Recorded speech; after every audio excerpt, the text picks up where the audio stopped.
كنتش لحقت انام ساعتين على بعض. يا لحقت تيجي سوا امتى؟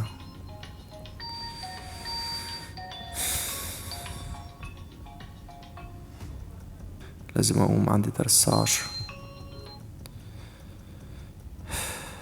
يلا بينا يلا بينا.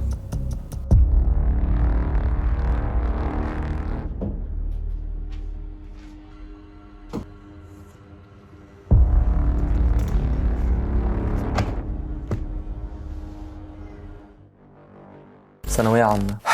بص، في الفيديو ده انا هتكلم عن تجربتي في ثانويه عامه. بص، بصراحه قبل ما ابدا الفيديو ده انا مش عارف انا مؤهل ان انا اتكلم في موضوع زي ده ولا لا. بس لو انا شفت نفسي وانا عندي 17 سنه، وانا يعني فاهم، لو جبنا الشخصين قدام بعض، اللي عنده 17 سنه او 18 سنه والشخص دلوقتي اللي هو انا دلوقتي، هقول لنفسي الكلام ده. فانا عايز الناس تسمعني، لان ممكن تستفاد.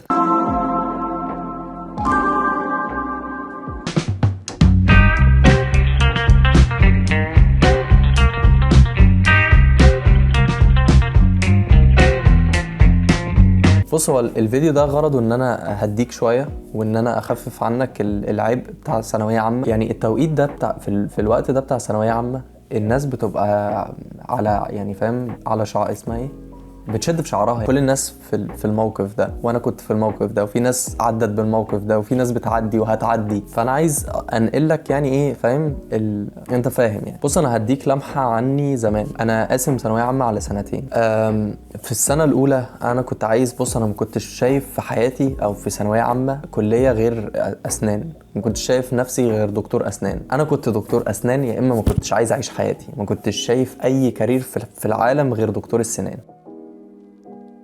قسمت ثانويه عامه على سنتين علشان حسيت في شهر 2 كده ان انا مش هقدر اجيب الكليه، لان انا بدات اتخيل انا بحل امتحانات في شهر 2 قادر احل كويس، او حسيت ان اتوترت. يعني حسيت ان انا مش بحل كويس. المفروض ان احنا خلصنا المنهج وانا بقى بحل فيزياء، وحاسس ان انا مش متمكن من الماده، واتوترت وبتاع. فقلت بقول لك ايه، احنا كده لو اتوترنا في كل ماده كده انا مش هعرف اجيب حاجه. انا مش هعرف اجيب طب اسنان. فانا لازم اقسم السنه دي على 2 علشان ابقى ذاكرت كده سنتين واجيب الكليه اللي نفسي فيها بقى، وحياتي تبقى زي الفل، حياتي تبقى وردي. وكان بها وقسمت الثانويه على سنتين. وبصراحه هو انا مش هقول لك انا ندمان او لا، هو انا راضي. بص، هو عامه انا ما اقدرش اقول لك تعمل ايه او ما تعملش ايه. يعني انا عامه ما اقدرش اقول لك اقسم او ما تقسمش، دي حاجه بتاعتك.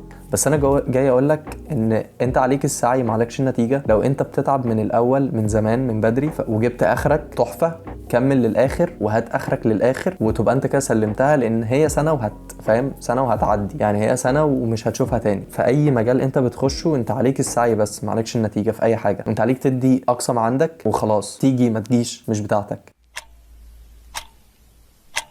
في بعض الاخطاء كده كنت بعملها، فانا جاي اقولها في فيديو قصير كده. في الفتره دي النوم بتاعك والمذاكره بتاعتك مهمين جدا. النوم بتاعي في الفتره اللي هي بتاعه ثالثه ثانوي دي كان زباله. انا طول عمري بفكر ان انا مثلا نايت اول، او ان انا بنام الصبح وبصحى بالليل اذاكر، او ببقى مركز اكتر وانا بذاكر بالليل. وكنت مثلا لو انا متوتر طول اليوم وورايا حاجات كتيره قوي عايز اخلصها في اليوم، اقول خلاص قشطه. فبقول لنفسي، ده الكلام ده زمان يعني وانا في ثالثه ثانوي، بقول لنفسي خلاص احنا هنسهر ونذاكر اللي ورانا. ودي اكبر مصيبه، ما تعملش كده. اعرف يومك بدايته امتى ونهايته امتى، علشان ما تقعدش تقول خلاص احنا هنذاكر، احنا هنسهر ونذاكر. ما تعملش ده. اليوم تبقى انت شايف قدام عينيك بيبدا عندك من الساعه كذا وبينتهي عند الساعه كذا. ممكن تاخد غفله مثلا في اليوم ولا حاجه، بس ما تزودش في الموضوع ده. يومك يبقى انت عارف هو بيبدا امتى وبيخلص امتى، لان دي مشكله. لو انت ما انتش عارف يومك بيبدا امتى وبينتهي امتى، دي مشكله. وهيبقى عندك زي procrastination، اللي هو تأجيل. انت بترمي الحاجة لحد ما اصلا تحس ان انت هتنام، فبتنام وانت بتذاكر. غلط، ما تعملش كده. ما تقسمش ثانوية عامة علشان انت ما انتش عارف انت عايز ايه. وقرارك اللي انت خدته وانت عندك 17 سنة او 18 سنة لما تجيب مجموع، انت ما انتش عارف انت هتحبه بعد 10 سنين ولا لا. فانت ما تظلمش نفسك، والكلية اللي انت تخشها تبقى اجباري هي المسير، يعني مصير حياتك مترتب عليها. مش منطقي يعني انت خدت قرار وانت عندك 17 سنة او 18 سنة، وكنت فاكر ان انت بتحب الطريق ده، او انت فاكر ان انت حابب الطريق ده. انت ممكن في الاخر ما تبقاش اصلا عايز تكمل فيه، ممكن تفتح بيزنس بتاعك، ممكن تكتشف مجال معين تاني، وهو فعلا مش منطقي في اللي احنا فيه. انت دايما يعني هو مش منطقي، بس انت دايما متعود ان انت مجبر ان انت تعمل حاجه انت ما انتش حابب تعملها، بس هو اكشلي انت مش مجبر طول ما انت فاهم يعني ممشي الطريق ده ودايما بتدور في الطريق التاني. فانا قصدي ان الدنيا ما فيهاش اي حاجه سيرتن،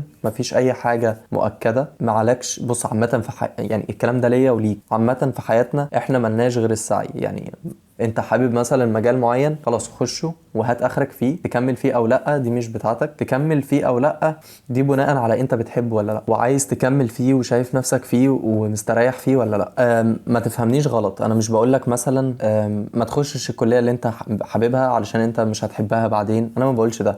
انا بقولك ان انت هدي نفسك، مفيش حاجة مستاهلة بجد، لان انت والله العظيم انت ما انت عارف الخير فين، انت ما عليكش غير السعي. فانت كل اللي عليك ان انت تبقى زي الحمار بتذاكر، انت بتذاكر بس، انت بتصحى من النوم انت بسم الله الرحمن الرحيم انا عايز اعمل ايه النهارده، انا عايز اذاكر بس، ما بتفكرش بقى في اي حاجه تانية. ما بتفكرش مثلا في الكليه بتاعتي دي لو ضاعت مني، لو انا ضيعتها. ما فيش حاجه اسمها ضاعت يبقى هي مش بتاعتك. ولو مش بتاعتك وانت دخلت بص كليه بتاخد من 50%، انت ممكن تبقى ناجح جدا، واكيد انت سامع الكلام ده، بس انت ممكن تبقى ناجح جدا في مجال انت اكتشفته في الكليه ام 50% دي.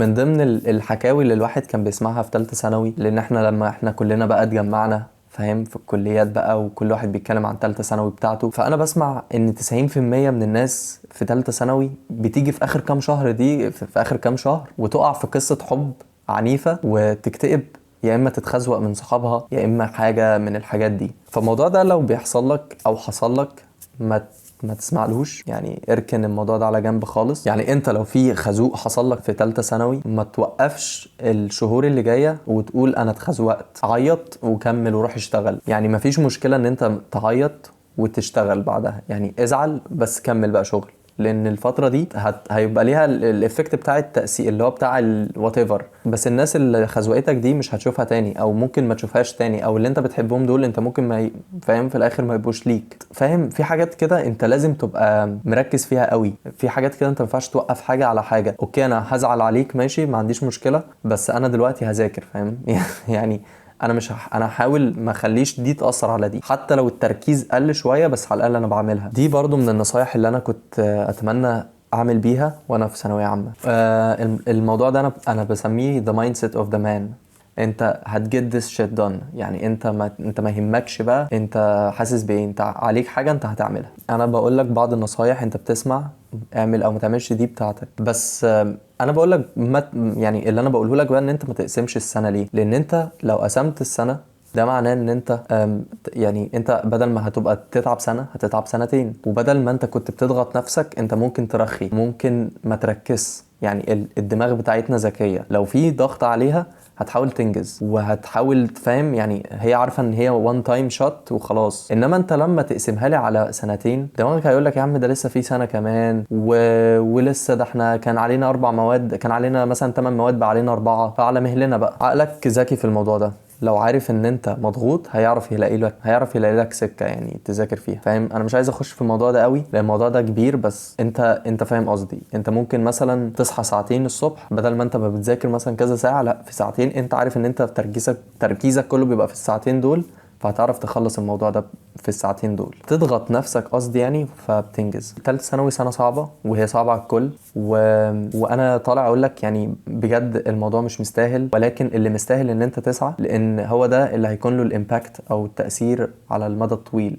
رضاك عن نفسك مش هيبقى عن الكليه على قد ما انت تعبت ولا لا. وختاما انا عايز اقول ربنا معاكم لكل الشباب اللي في ثالثه ثانوي. وفي الفيديو الجاي ممكن اعمل فيديو عن ازاي تذاكر انجليزي وانت في ثالثه ثانوي، يعني ممكن للناس عامه اللي جايه بعد كده. في الاخر انا عايز اقول ان ثالثه ثانوي هي فعلا سنه محتاجه منك مجهود وتعب، يعني مش من الغريب ان هي تاخد من طاقتك او من مجهودك. انت تبقى بطل لو خليتها ما تاخدش من طاقتك او من مجهودك، بس هي لازم تاخد من طاقتك او من مجهودك. والناس كلها غالبا اغلبها بتبقى تعبانه في السنه دي، فالطبيعي ان انت تبقى فاهم مش حاسس ان انت في احسن حاله. فانا بس جاي اقول لك ان بجد الموضوع مش مستاهل كل ده.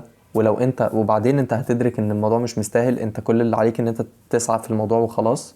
ودايما تحاول تطور من نفسك عامة بقى. يعني انت هتعيش بعد 18، بعد سن ال 18 ده انت هتعيش برضو شباب، فانت المفروض تطور من نفسك عامة، وانت هتبقى امبرسيف مش بمجموعك في ثانوية عامة، على قد ما نشوف التغيير. يعني نجاحك هيبقى ليه تأثير أصلا في فترة الكلية أكتر من ثانوية عامة. الناس هتسمع عن نجاحك في فترة الكلية أكتر. فبس أنا أتمنى إن أنا أعمل بالكلام اللي أنا بقوله ده أصلا، فاهم؟ ودي كانت نصيحة يعني للشباب. بس فأتمنى يعني إن انتوا تعملوا اللي عليكم، وأنا أعمل اللي عليا، وكلنا نعمل اللي علينا، ويا رب أسمع إن أنت دخلت الكلية اللي أنت عايزها. يلا أشوفك في الفيديو اللي جاي. سلام.